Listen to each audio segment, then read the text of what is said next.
Episode 81. Kematian Chongling. Gu Minghun bergerak sangat cepat. Tiba-tiba saja dia sudah berada di depan Chongling dengan kaki yang sudah melayang ke arah dada.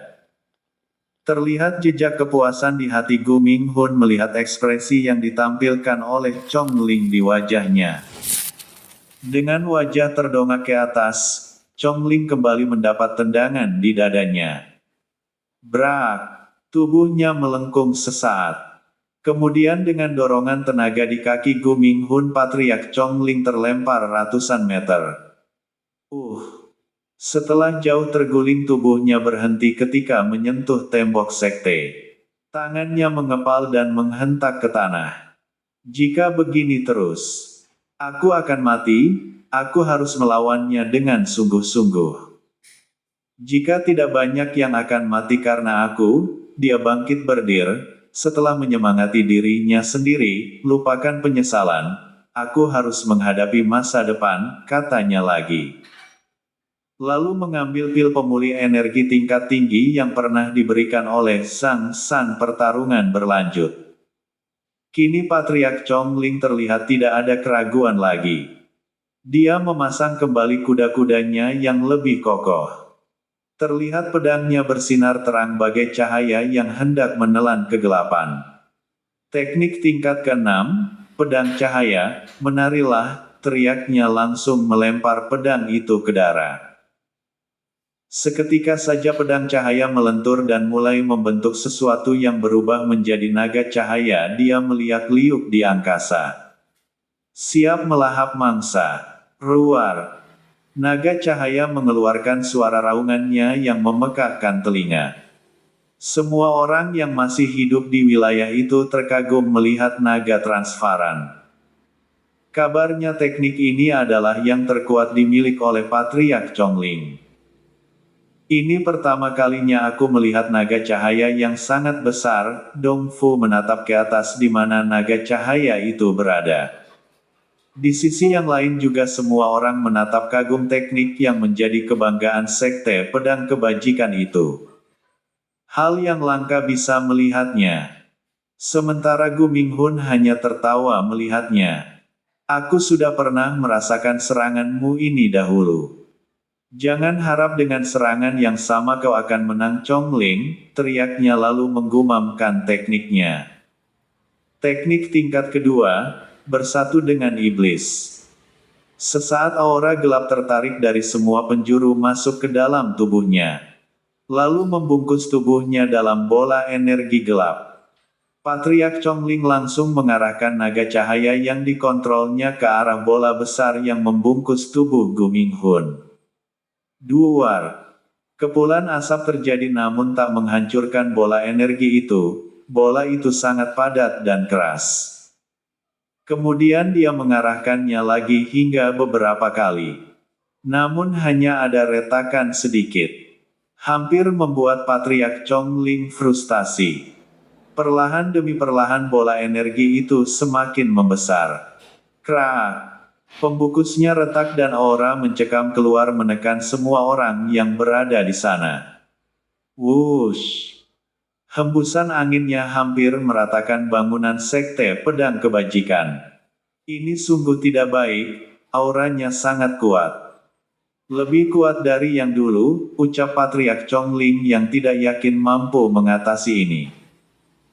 Semoga saja Nak Zhang cepat menyelesaikan kultivasinya, katanya lagi lalu bersiap menghadapi Gu Minghun.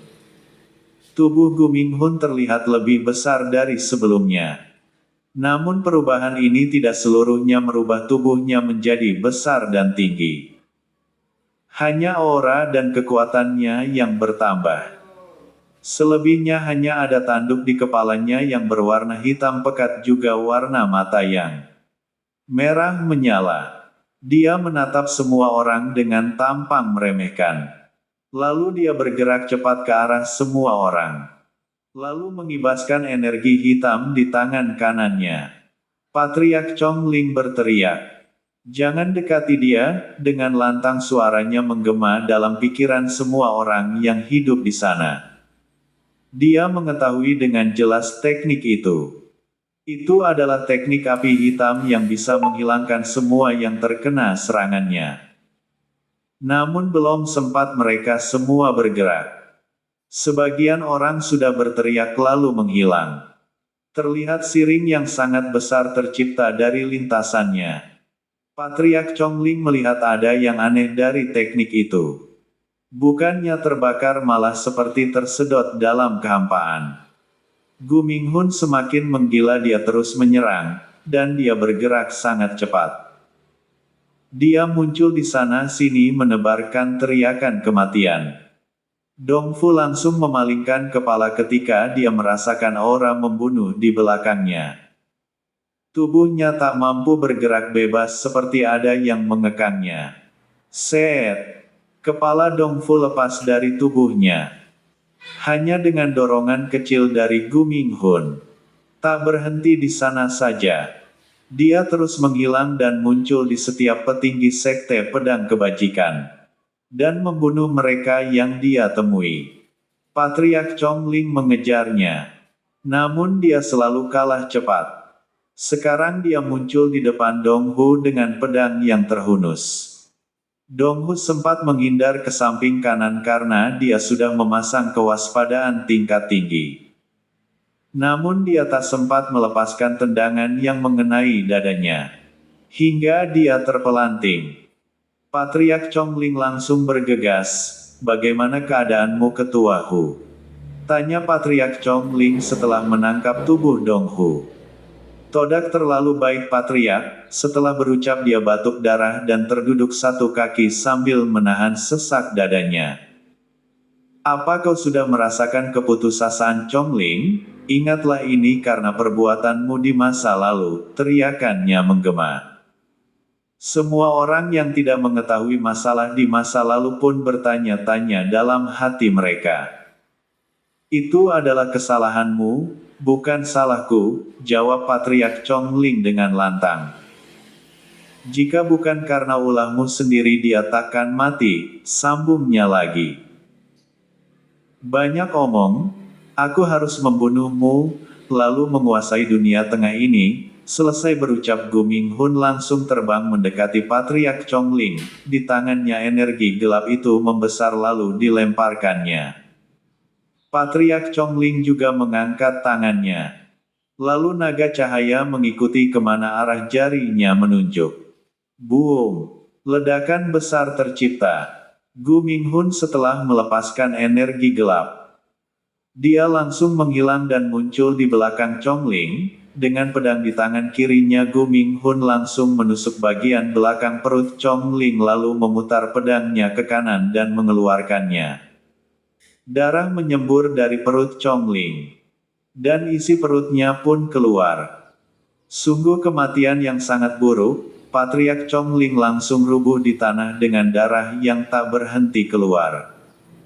Lalu dia mengeluarkan kembali energi gelap di tangan kanannya. "Matilah dengan damai," ucapnya lalu dilepaskannya ke tubuh Chongling.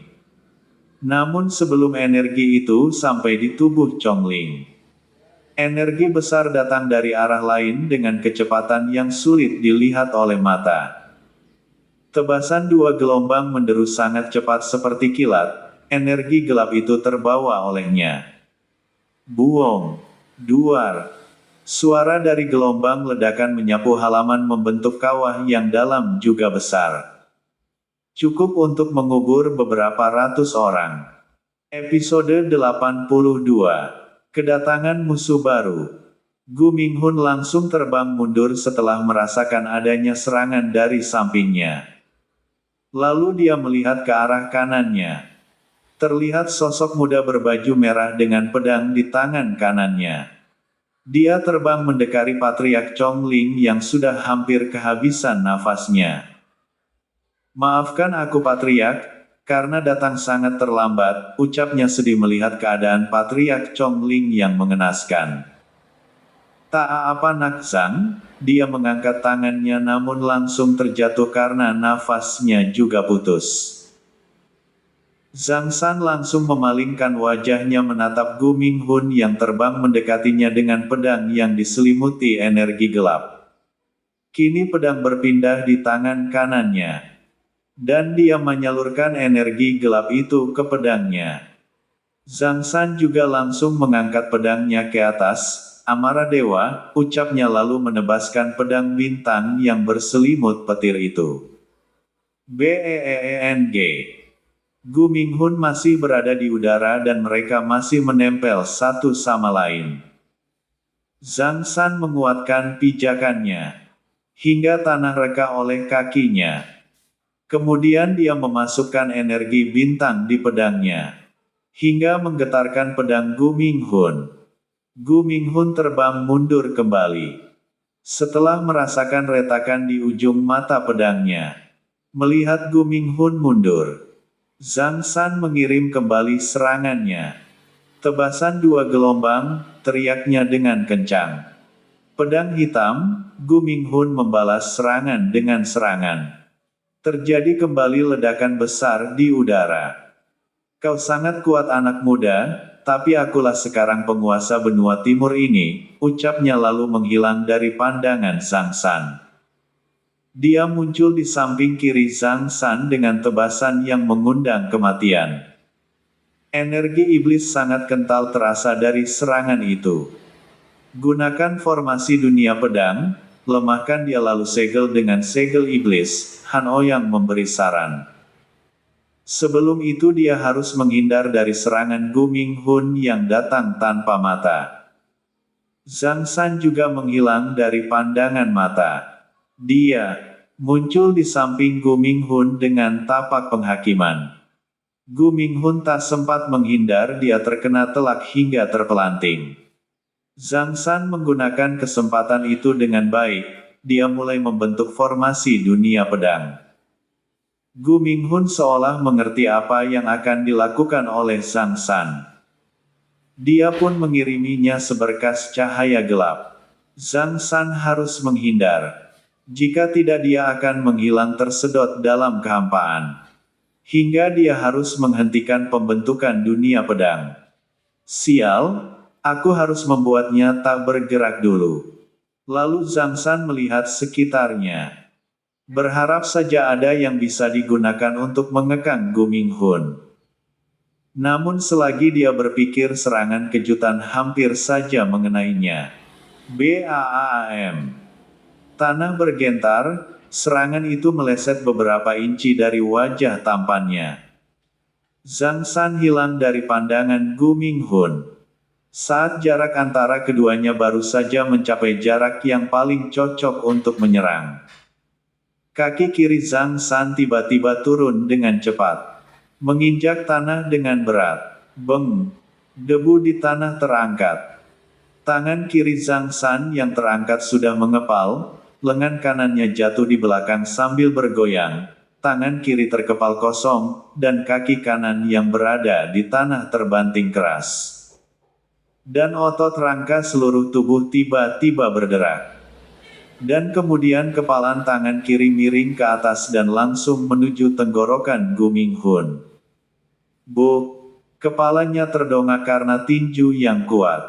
Kaki kanan mengangkang ke depan menjadi kuda. Kuda, kaki kiri mundur, telapak tangan kiri digenggam dengan kosong, dan pedang di tangan kanan melesat ke langit. Amarah Dewa, teriaknya. Kemudian suara guntur melesat menghantam tubuh Gu Minghun. Gu Minghun. Dia tidak pernah berpikir bahwa sebelum dia bisa bergerak, Zhang San menyerang terlebih dahulu. Tebasan pedangnya sangat kuat, meskipun Gu Minghun memblokirnya dengan tergesa-gesa, dan sempat menyelubungi tubuhnya dengan energi gelap. Dia juga dipaksa untuk merasa sedikit sesak di dadanya karena kekuatan teknik yang dilepaskan oleh Zhang San. Formasi dunia pedang, ucapnya setelah menyelesaikan serangkaian gerakan tangan. Gu Minghun terlalu banyak berpikir hingga Zhang San sempat menyelesaikan formasinya. Terlihat oleh semua orang dari kejauhan, sebuah formasi seperti kubah kecil mengurung mereka berdua di dalam. Gu Minghun merasakan ancaman dari formasi ini. Kemudian dia menggunakan tekniknya kembali, teknik tingkat ketiga, bersatu dengan iblis. Kali ini dia ingin menyempurnakan perubahan tubuhnya menjadi lebih besar. Namun dia lambat. Selagi dia berpikir, ribuan pedang sudah mengarah ke tubuhnya. Sekejap kemudian menusuk semua sisi tubuhnya. Dia berteriak sangat kesakitan. Cepat segel dia, Han Ouyang mengingati Zhang San lagi. Kemudian Zhang San langsung menggunakan segel iblis yang sudah sempurna dia pelajari waktu dia sudah menyelesaikan kultivasinya. Setelah dia berada di tingkat suci, kekuatan fisik juga energi ki-nya semakin bertambah. Dan lautan kesadarannya sekarang menjadi lebih luas. Segel iblis, ucapnya langsung menyatukan kedua telapak tangannya lalu mengarahkannya ke tubuh iblis Gu Minghun. Terlihat seutas cahaya keluar dari telapak tangan hendak mengikat tubuh iblis itu. Namun suara gemuruh dari langit datang dengan cepat menghantam formasi dunia pedang dan menembusnya mengarah ke seutas cahaya. BENG. Seutas cahaya itu hancur meledak. Kemudian terlihat jatuh sosok wanita dari atas langit. Perlahan dia melayang ke tempat Gu Minghun lalu memegang kepalanya. Gu Minghun sempat bertanya, "Iblis sialan, kenapa kau mengambil tubuh istriku?" Sebagai kalimat terakhir yang tak terjawab membuat arwahnya melayang dengan penasaran. Setelah menghisap jiwa Gu Minghun, sosok wanita itu memalingkan wajahnya. Dengan senyum mangga, manis menggoda, dia perlahan berjalan mendekat ke arah Zhang San. "Apakah paman tahu siapa dia?" tanya Zhang San penasaran. Dalam pikirannya Han Ouyang pun menjelaskan pertanyaan Zhang San. Dia adalah wadah dari iblis, namun dia belum sempurna. Dia masih membutuhkan banyak darah. Mungkin karena menyadari Gu Minghun hampir kalah jadi dia memaksakan untuk memasuki tubuh wanita itu. Han Ouyang menarik nafas sebentar kemudian dia berkata lagi. "Jangan sampai kau tergoda oleh pesonanya.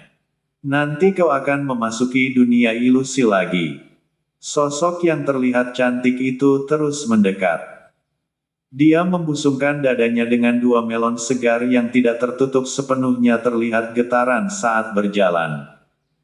Kaki panjang, mulus tidak ada cacat, dengan warna putih pucat. Dengan mata hitam gelap dia memandang wajah Zhang San yang tampan. "Aku mengagumi kekuatanmu, maukah kau mengikutiku? Kau akan menguasai seluruh daratan ini jika bersamaku," ucapnya menawari Zhang San sambil membuat pose indah yang memanjakan mata. Episode 83. Akhir Iblis. Sebelumnya, sang iblis Mutao sangat gelisah karena merasakan aura budaknya hampir melemah. Lalu dia menggunakan persepsinya untuk mengetahui keadaan Gu Minghun. "Ini tak bisa dibiarkan, aku harus mengganti wadah," ucapnya. Lalu dia teringat akan istri dari Gu Minghun seketika saja dia menariknya dari peti dengan balutan energi gelap tubuh istri Gu Minghun melayang ke dalam altar. Iblis Mutao dengan paksa mengorbankan setengah kekuatannya, hanya untuk melepas segel yang memang sudah mulai lemah. Lalu dia merasuk ke tubuh wanita cantik itu. "Tubuh ini lumayan meskipun kekuatanku harus tertahan lagi seperempatnya. Karena memakai tubuh yang belum siap dijadikan wadah," gumamnya. Lalu melihat ke langit kemudian dia terbang dengan cepatnya. Setelah sampai pada aura Gu Minghun, dia pun melihat ke bawah. Di mana Gu Minghun akan disegel oleh pemuda tampan. "Tubuh itu sangat baik untuk wadahku. Dia harus kudapatkan," ucapnya. Lalu menembakkan energi ke dalam kubah dunia pedang. Zhang San tak bergeming dari tawaran wanita cantik yang mempesona itu. Dia mengeratkan pegangan pedang di tangan kanannya. Lalu melakukan tebasan dua gelombang. Dua garis cahaya datang bergantian mengejar wanita itu. Namun serangan Zhang San hanya dianggap angin lalu. Dia mengibaskan tangannya. Boom.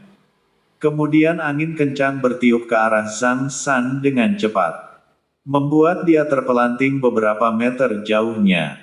Jika kau mengikutiku, bukan hanya kekuatan yang kau dapatkan, bahkan tubuhku ini juga bisa kau cicipi, ucapnya yang sudah berada di hadapan Zhang San lalu mencekiknya. Zhang San mengalirkan energinya ke pedang bintang, hingga bilah pedang itu berwarna merah kehitaman. Lalu dia menebaskan ke tangan wanita itu. Tangan itu tanggal, namun tidak mengubah ekspresi wanita itu. Dia malah semakin melebarkan senyumnya. Sekejap saja, tangan itu mulai tumbuh lagi seperti sedia kala. Seolah tak pernah dia kehilangan tangannya. Ini adalah hukum mutlak kegelapan. Tidak ada yang bisa menghancurkannya, ucapnya dengan suara lembut namun terasa menekan. Kemudian wanita itu kembali berada di hadapan Zhang San dengan senjata kipas di depannya. Dia mengibaskan tornado besar yang membor tanah dan menerbangkan Zhang San sejauh-jauhnya. Dia sangat kuat, belum sempat mendarat Zhang San kini terkena tendangan lagi. Dan lagi. Darah menyembur di mulutnya. Dadanya dipaksa sesak. Setelah terlempar dan terguling kini dia terduduk dengan satu kaki.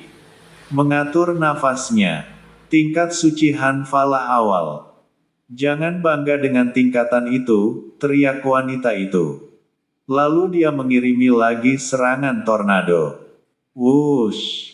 Seperti mata bor yang siap menghancurkan tubuh Zhang San. Namun sesuatu hal terjadi. Boom. Sebelum menyentuh Zhang San, tornado itu hancur. Tiba-tiba seorang lelaki berdiri di depan Zhang San, tidak ada yang tahu kapan dia muncul, termasuk wanita itu dan para panatua yang sekte yang masih hidup. Dia sepertinya sudah lama berdiri di sana, seperti seorang master dari zaman kuno. Sosok itu hanya bisa dianggap tinggi, dan tidak ada napas mengerikan yang keluar, tetapi di mata Zhang San, punggungnya lebih kokoh daripada gunung.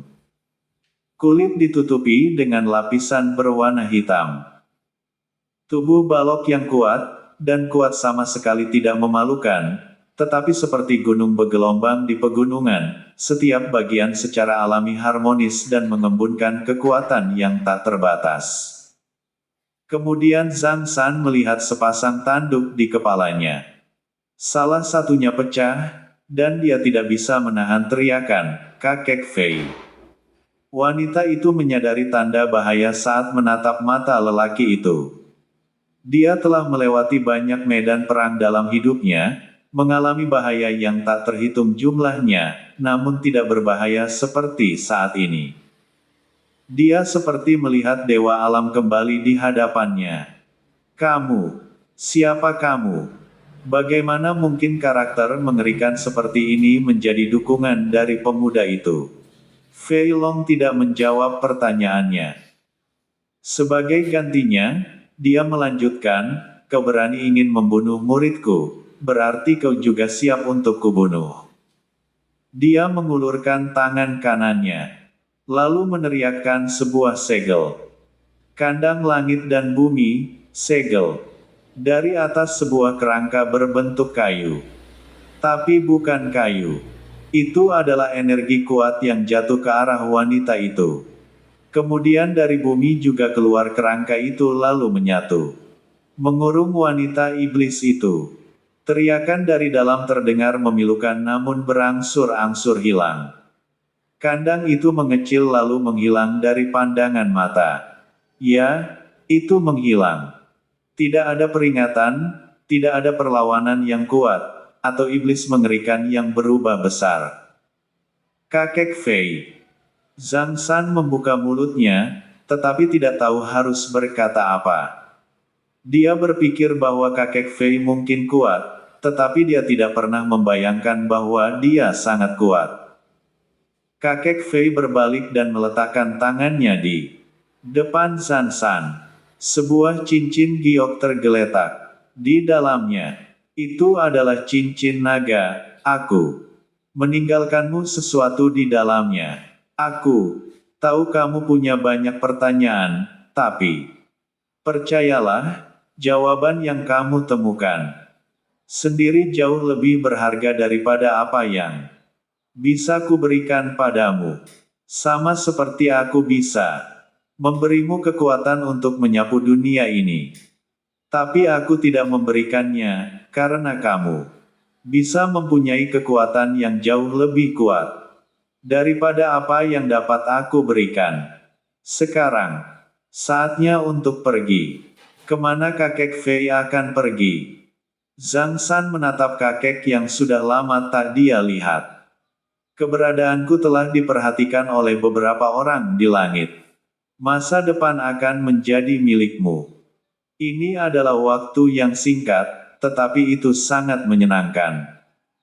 Ingat, jangan tunduk pada siapapun, apapun, kamu telah mempunyai aku di belakangmu. Setelah berbicara bentuk jiwa itu memudar. Suaranya seperti perpisahan yang menyakitkan, mengejutkan hati Zhang San. Tunggu. Zhang San meraih dan hanya meraih angin dan cincin giok di tangannya. Kakek Fei Long menghilang di antara langit dan bumi, dan sepertinya tidak pernah ada. Tampaknya hari ini hanya mimpi. Hanya kalimat terakhir yang disimpan di jantung Zhang San. Tidak ada rumput yang tersisa, tidak ada tumbuh-tumbuhan. Hanya tanah gersang yang berlubang, awan-awan rendah di bagian atas kepala, dan angin bersiul, seperti menangis. Maratapi kehancuran sekte pedang kebajikan. Donghu bersama para tetua yang masih hidup bergerak ke sisi Zhang San. Lalu Donghu berseru dengan lantang. Salam hormat kepada patriark muda, mereka semua serentak menundukkan kepala dan duduk dengan satu kaki setengah berdiri. Zhang San tercengang mendengarnya. Aku tak bisa, dan aku masih terlalu muda, ucapnya menolak. Episode 84. Menuju dunia atas. 3 bulan telah berlalu. Kini Zhang San menjadi patriark termuda dalam sejarah sekte. Namun dia menyerahkan segala urusan pada Donghu. Dia berfokus pada naik tingkatan selanjutnya. Dia tak bisa menolaknya. Karena dorongan dari Han Ouyang yang ingin memanfaatkan sekte itu untuk membuat pil dewa. Agar Zhang San bisa melangkah ke tahap dewa. Dan meninggalkan dunia tengah ini. Zhang San kini duduk di bawah air terjun. Semua suara dan semua perubahan masuk ke telinganya, tetapi tidak ada gangguan di hatinya. Antara yang ekstrim dan tidak ekstrim, ia tidak hanya mempraktikkan pengalaman mengubah suara alam, tetapi baginya, keduanya adalah satu hal. Dalam suasana absolut, ia samar-samar merasakan keberadaan kekuatan spiritual yang luas antara langit dan bumi. Itu ada di mana-mana, dan itu mendominasi semua perubahan di dunia. Ketika dia seperti kura-kura yang bersembunyi di laut dalam dan melupakan keberadaannya sendiri, kekuatan spiritual itu tidak akan lagi menolaknya, dan secara alami menyatu ke dalam tubuhnya. Memperkuat tulangnya, menjauhkan ambisinya, dan memperkuat tubuh adalah fondasi dari segalanya. Mencapai kesatuan sejati antara alam dan manusia, dan merasakan keberadaan aura langit dan bumi. Bagi manusia, hanya setelah pemurnian yang dapat dengan mudah mencapai tingkat dewa. Jika tidak, itu akan membutuhkan peluang dan pencerahan yang besar.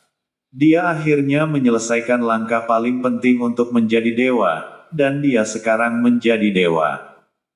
Zhang San melihat ke bawah dan melihat permukaan air. Dia melihat tubuhnya yang kokoh seperti balok es. Dan wajahnya yang bertambah cerah. Setelah itu dia terbang ke arah sekte pedang kebajikan sekarang berada. Yang bangunannya masih belum diselesaikan. Lalu dia mengumpulkan semua anggota yang tersisa dari sekte. Zhang San duduk di kursi kebesarannya. Terlihat jejak kedewasaan di dirinya. Kini umurnya sudah hampir 20 tahun. Sungguh tiada yang menduga jika yang duduk di atas kursi besar itu adalah seorang pemimpin sekte. Terlebih lagi dengan tingkatannya yang kini berada di tingkatan dewa. Namun belum bisa disebut dewa. Karena masih berada di dunia tengah ini, Donghu, apakah semua yang kuminta sudah dilakukan? Sambil tersenyum dia berbicara. Dia menghormati yang tua. Meski kedudukannya sekarang lebih tinggi. Semua sudah saya persiapkan Patriark. Namun untuk apakah semua itu? Tanya Donghu. Dan semua petinggi sekte menunggu jawaban dari patriark muda mereka. Kalau begitu kita keluar dulu. Dengan langkah ringan Zhang San lebih dulu keluar dan dia sekarang menghadap ke depan sekte pedang kebajikan. Semua orang sudah berkumpul menunggu apa yang akan dilakukan oleh patriark muda tersebut. Zhang San mengerakkan tangannya membentuk sebuah segel ruang, terlihat celah dimensi terbuka dan Zhang San menyuruh mereka untuk memasukinya. Setelah semua orang masuk, dia lalu menggunakan lagi gerakan tangan membentuk segel.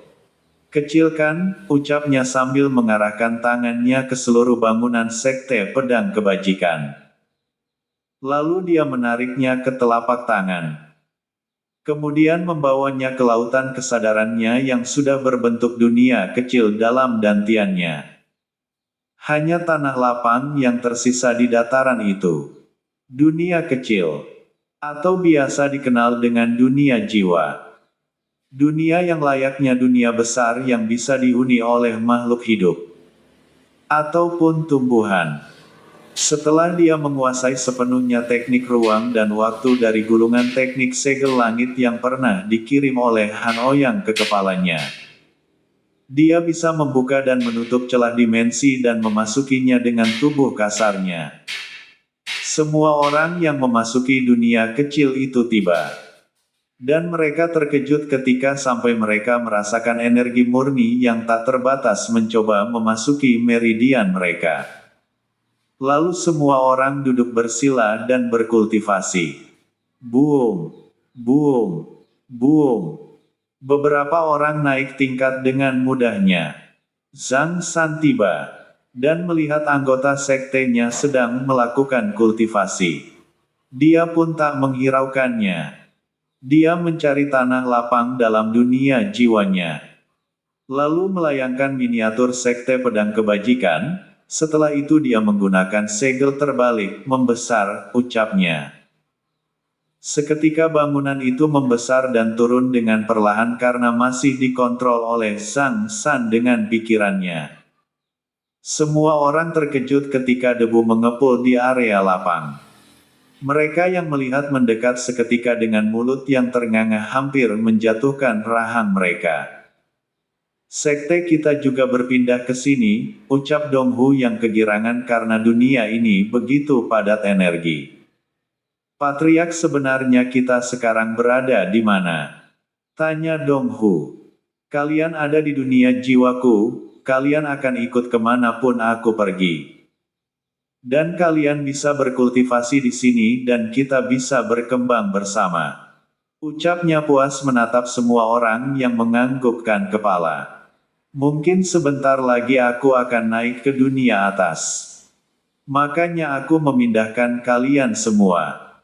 Di sana ada menara kultivasi. Silahkan kalian masuk ke sana jika ingin berkultivasi. Sambil mengulurkan tangannya. Mereka semua melihat arah kemana Zhang San menunjuk dan mereka berseru kagum. Terima kasih Patriark, serempak suara mereka terdengar. Istirahatlah lebih dulu, ucapnya sebelum menghilang dari pandangan semua orang. Dia pun keluar dari dunia jiwa. Sesaat kemudian dia mendapatkan petir kesengsaraan syurgawi. BOOM. BOOM. BOOM. Rentetan suara petir ganas menembak ke arah pedang silih berganti. Dengan pedang bintang yang diangkatnya ke atas kepala sebagai sarana untuk mengalirkan ke tubuhnya, energi petir emas itu bergejolak hingga menembus dunia jiwanya. Kini dia resmi menyandang tingkat dewa. Dengan berakhirnya gemuruh di langit, kini dia mulai melayang dengan sendirinya. Terlihat sebuah pusaran dari atas kepalanya sedang menghisap tubuhnya. Cao Lingan. Semoga kita akan bertemu kembali. Aku sangat merindukanmu, istriku. Berderai air mata membasahi pipinya. Aku akan membangun kekuatanku sendiri di dunia atas. Lalu aku akan turun dan mencarimu kembali, katanya lagi sebelum menghilang seutuhnya. 00000. Wanita cantik berbaju hijau dengan selendang putih melilit pinggang dan bahunya. Dia sedang memperbaiki kultivasinya kembali. Di dalam menara kultivasi yang dingin, tiba-tiba saja air matanya menetes dengan sendirinya. Apa yang terjadi kepadaku? Ada apa dengan air mata ini? Gumamnya sambil menyeka tetesan air mata yang sekejap berubah jadi butiran salju. Dia lalu keluar dari menara kultivasi.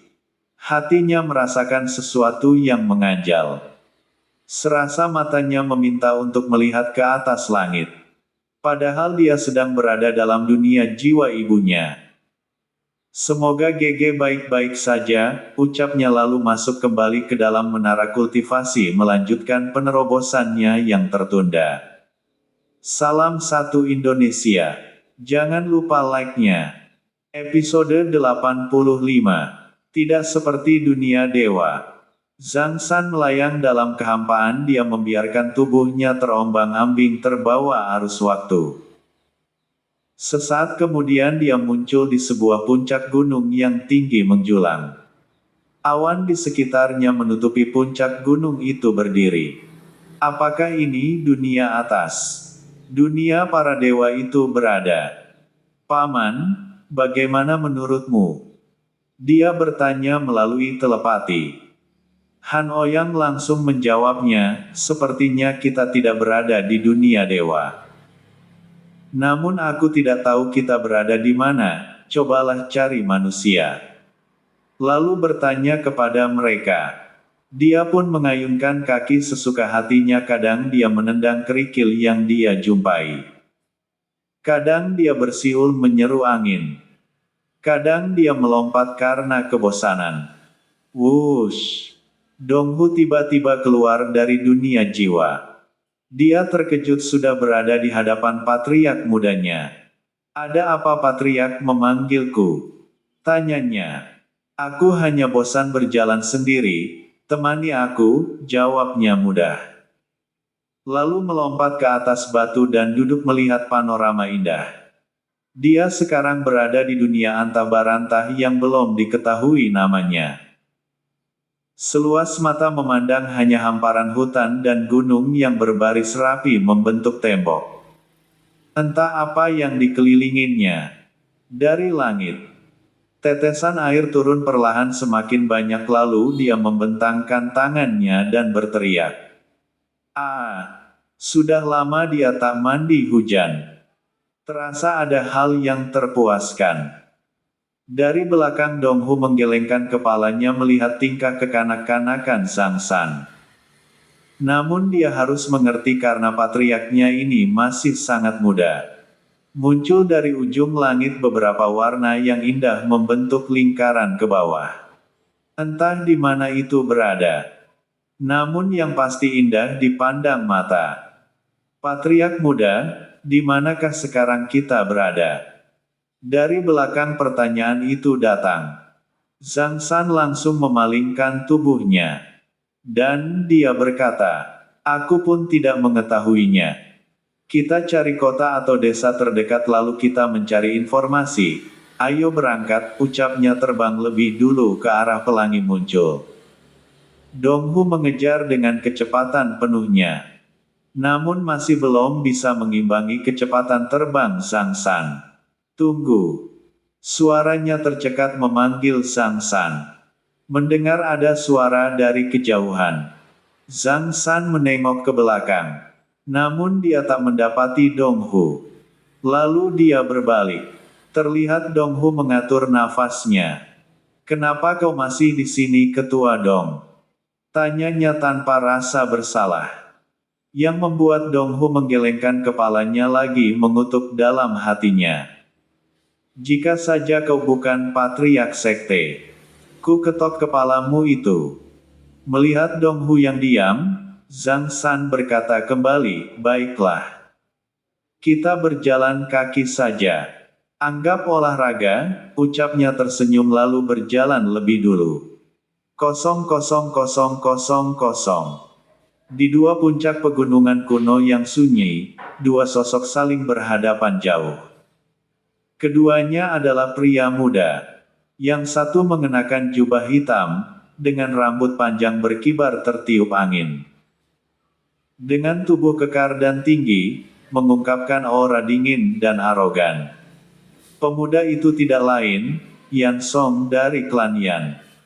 Yang lain, mengenakan jubah putih, tampan dan tidak terkendali, tetapi rambut panjangnya sebenarnya seputih salju, memperlihatkan suasana perubahan. Dan pemuda ini bernama Yu Qin Chang. Yan Song mengeluarkan pedang panjang berwarna hitam legam dengan pegangan berkepala harimau. Sedangkan Yu Qin Chang, dengan pedang putih yang berbalur salju dingin beku. Pegunungan kuno ini adalah pegunungan yang relatif besar di tengah wilayah Tianwu, dan berisi berbagai harta surga dan bumi, serta monster yang kuat. Alasan mengapa kedua orang jenius ini memilih tempat ini, adalah karena mereka tidak ingin terlalu banyak orang mengetahuinya, tetapi mereka tidak akan menyangka bahwa ada beberapa orang yang datang ke pegunungan terpencil ini. Setelah merasakan napas mereka, "Kita tak harus melakukan ini," ucap Yu Qin Chang yang tak ingin perkelahian terjadi. Karena bila ini terjadi, akan berimbas kepada hal yang tak diinginkan. Misalnya saja salah satu di antara mereka ada yang mati. Kemungkinan klan mereka akan berperang menjadi lebih besar. Sedangkan saat ini klan Yu dan klan Yan sedang dalam kondisi perang dingin. Dari kejauhan dua orang berada di puncak gunung berdiri di atas pohon. Mereka memandang jauh ke depan. Melihat apa yang terjadi hingga aura membunuh begitu kuat terasa di pihak yang berbaju hitam. "Kita kembali ke kedua pemuda itu. Aku hanya ingin mengalahkanmu. Dan membunuhmu. Agar hanya akulah jenius nomor satu di wilayah Tianwu ini." Setelah berucap dia langsung terbang mendekat. Dengan pedang hitam di tangannya dia menggumamkan tekniknya. Teknik tingkat kedua. Pembelah awan. Wus. Seluit panjang mengarah ke Yu Qin Chang. Namun dia hanya menghindar sejengkal kaki. Setelah itu dia pun memperpendek jaraknya. Teknik tingkat kedua, salju beku. Butiran salju yang membias muncul di pedangnya. Hawa dingin sangat terasa di sekitarnya. Dia menebaskan pedang secara horizontal. Dan semburat salju yang membekukan mengisi dalam tiap jalur tebasannya. Tak ingin menghindar. Yan Song dengan sigap memasang pedang panjangnya di depan. Dia mengalirkan energi apinya ke arah pedang. Lalu terdengar ledakan. BAAAM. Salju mencair terkena panas. Terlihat butiran air yang mengembun berjatuhan dari ketinggian. Teknik tingkat ketiga, pedang bara, sebuah suara rendah keluar dari mulut Yan Song. Begitu dia menginjakkan kakinya, kerikil pecah, dengan pedang panjang berwarna hitam legam, Energi misterius di sekitarnya langsung mendidih seolah ditarik, diperas dengan gila, dan dipadatkan. Di atas pedang panjang itu, kekuatan pedang yang mendominasi dan mematikan tiba-tiba bangkit.